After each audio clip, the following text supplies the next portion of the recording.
Right, what up, fam? This was the very first viewer question submitted to my form, so thank you to Mr. Raphael who sent me this picture, or at least that's it. You claimed your name was. You didn't need to tell me your name, but you did.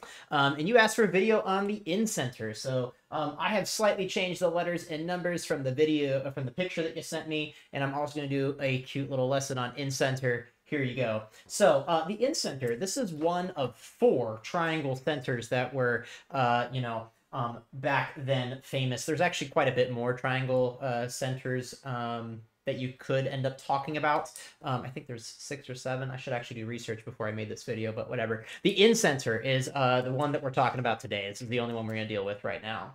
So there are 3 ways that for a geometry student that you want to decide to define the Incenter. If you're a higher level mathematician, there are actually a few other ways to do it as well. But we're going to talk about these 3: the angles, the sides, and the circle. What are we talking about?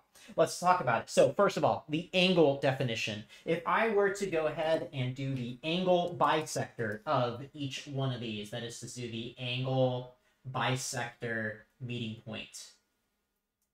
So if you are to draw any angle bisector, that is to say you are dividing this angle exactly in half. So that one's divided in half. That one's equal to this one. They're exactly equal to each other. And then I were to divide this one exactly in half. So this one is exactly equal to this one. And then this one over here, if I were, I don't know why I did it all the way across, by the way.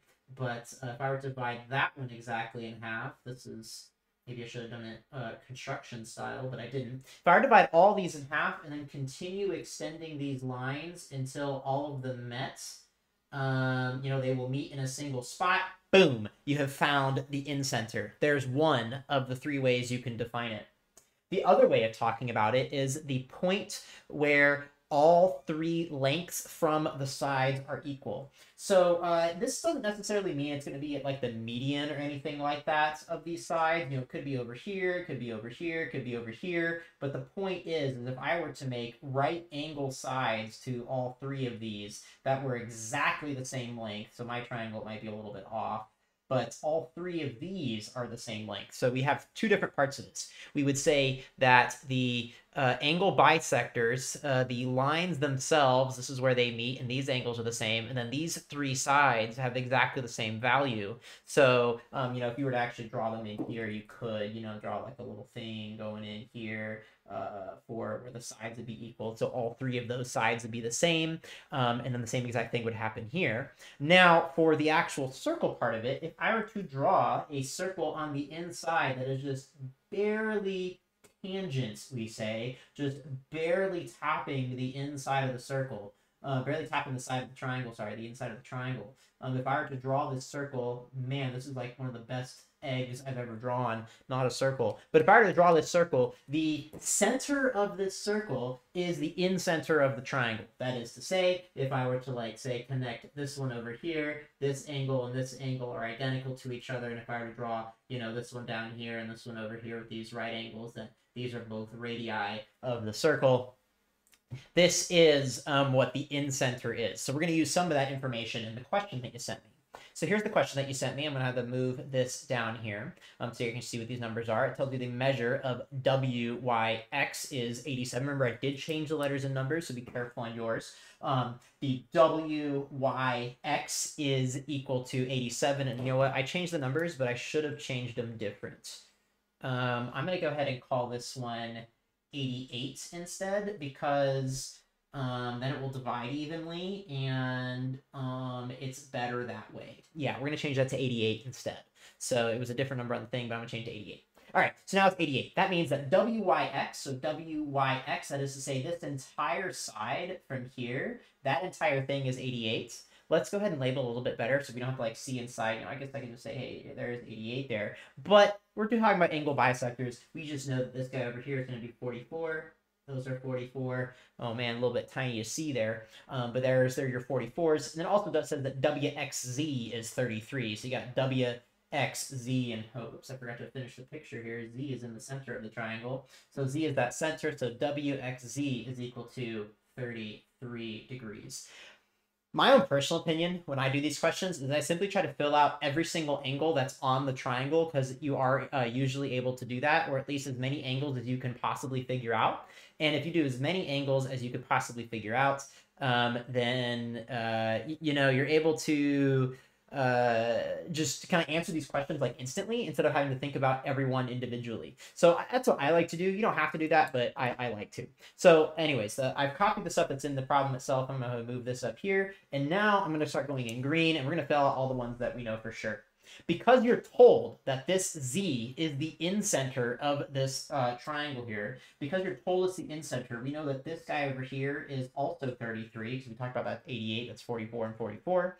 And likewise, you could figure out this W over here as well, because we know that all triangles add to 180, so we could say that the measure of, say, angle W is going to be equal to 180 minus the 88 minus the 66, the 33 and 33 added together, and using our handy dandy calculator so I don't do it wrong, good old sine, cosines, and tangents I had from my other video, minus 66, and you're going to get 26. That means this whole thing is 26, or in other words, divide by 2, and you'll get 13 for both of these. So we have that for the measure of angle W, and both of those guys are 13.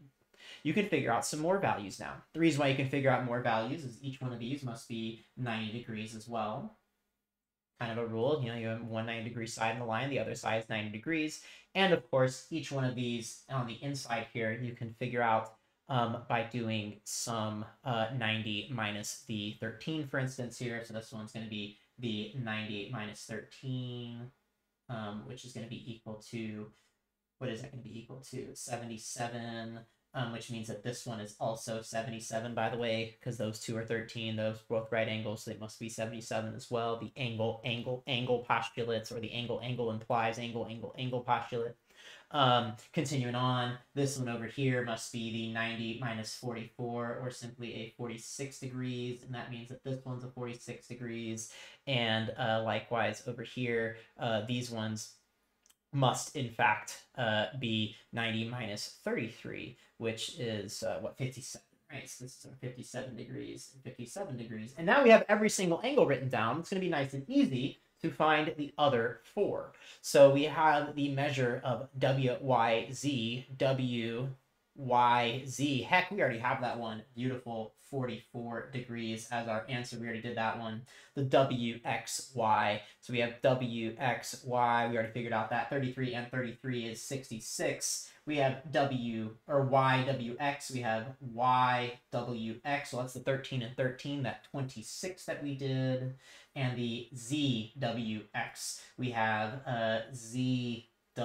ZWX, that must be 13. So I did waste some time finding out all those other values, but at least I knew what they were right away, so I can kind of get my homework done faster, boom, boom, boom, boom, boom. I like doing it that way. But if you didn't want to do it that way, you could have kind of step by step to get more of them, but this is just a more complete version of knowing every single angle of the thing. All right, that's it. So if you have any of your own questions that you would like answered, go ahead and fill out that Google form right below of the topic you would like me to cover. If you have a problem that you want me to go over in particular, I'll copy the problem down. I will change the letters and the numbers ever so slightly so I can make a video on it that's not going to get copyright striked. All right, thanks, guys. Peace out.